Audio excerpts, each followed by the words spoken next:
эцэг эхтэй ажиллах гурван загвар төсөлд хүүхдүүдний бүрийн хөгжилд хамтын ажиллагаа хариуцлагыг чухалчлах гэсэн сэдвээр оролцож байна.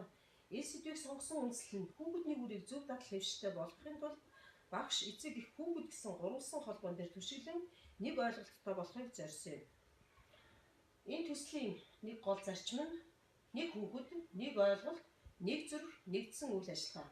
Нэг ойлголт гэдэг нь гэр бүлээр нь унших боршуур илгээ нь энэ нь бол гэр бүлээрээ унших гэрийн даалгавар нь болдог. Дараагийнхаа гурал дээр энэ илгээсэн боршуурынхаа мөрөөр сэтгэл ханамж авна. Мөн ангийнхаа эцгийн хурлыг тогтмол 9 минутын сургалтын цаг болгоно авч хэрэгжүүлж байгаа. Үүгээрээ бол хүүхэд хүмүүжүүлэх, эерэг арга, түүний нас идэвхүйд тохирсон Монгол арга ухаанаар хүүхдэд хүмүүжүүлэх аргын талаар ярилцдаг.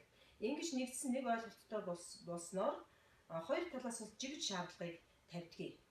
За нэг зүрх гэдэг нь бол энэ Авраам Линкольныг эцэг эхчүүдийн зүрх сэтгэлийг бол сайн сонсдог. Энэ нь бол охид ээжийн хурал, хүүгүүд аавын хурал, найз найзын хурал гэсэн хэлбэрээр зохион байгуулж тэднийхээ зүрх сэтгэлийг байнга сонсож улам нэг ойлголттой болж нягтарч чаддаг юм. Хүүхд бүрэгдэхтэй, санаачлагтай, суурьтай, боловсралтай, хүмүүжтэй, мэдлэгтэй хүн болгож өгөөрэй. За миний охин урангай өрн шудраг бусдыг хүндэтгэл өөрийн санаа бодлоо найс нөхдөдтэйгээ хуваалцдаг шин зууны зөв монгол хүн болон төлөвшөж хүмүүжүүлж өгнө гэдэгт итгэлтэй байна. За хүүгийн багш мөнгө цэцэг байна. За миний хүүг нээлттэй өөрийн хүсэл мөрөөдлийг илэрхийлсэн. Бусдыгаа хүндэлсэн.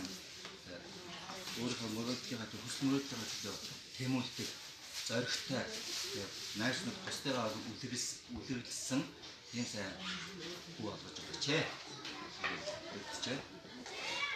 Миний хүүгийн багш та бидний өөрийн хүүг зоригтой болгон төвчээртэй байх гэсэн арга барил зөвлөж өгөөрэй. Миний хүүгийн багш мөнх цэцэг байна. Миний хүү сургууль сурсаар багштайгаа болон бусад хүмүүстэй нээлттэй илэн далангүй илдэг зөв харьцаа сурч байна. Түүнд үргэлж өөртөө бүрэн дүрмэн итгэж байхыг зааж өгч сургууль хүмүүжүүлээрэй гэж хэлсэн.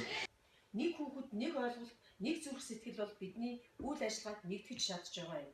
Ингээд бид нар нэг ойлголттой болж хоёр талаас жигж шаардлага тавьснаар манай ангийнхан хувцас эндүүдэж өмсдөг болсон, гэрийн даалгавраа тогтмол хийдэг болсон, хувийн ариун цавиртай анхаардаг болсон, өглөөний ундаа тогтмол ууж хэвшсэн, гэрийн даалгавраа тогтмол хийж хэвшсэн. Манай ангийнхан мини фестивалд амжилттай оролцсон, Эрдэнэ Масын олимпиадад амжилттай оролцсон, гимнастикийн уралдаанд амжилттай оролцсон, урлагийн наадамд амжилттай оролцсон. Энэ бол минийх биш, бидний хамтын үйл ажиллагаа, нэг ойлголт, нэг зүрх, нэгдсэн үйл ажиллагаа юм аа. Нэг хүүхэд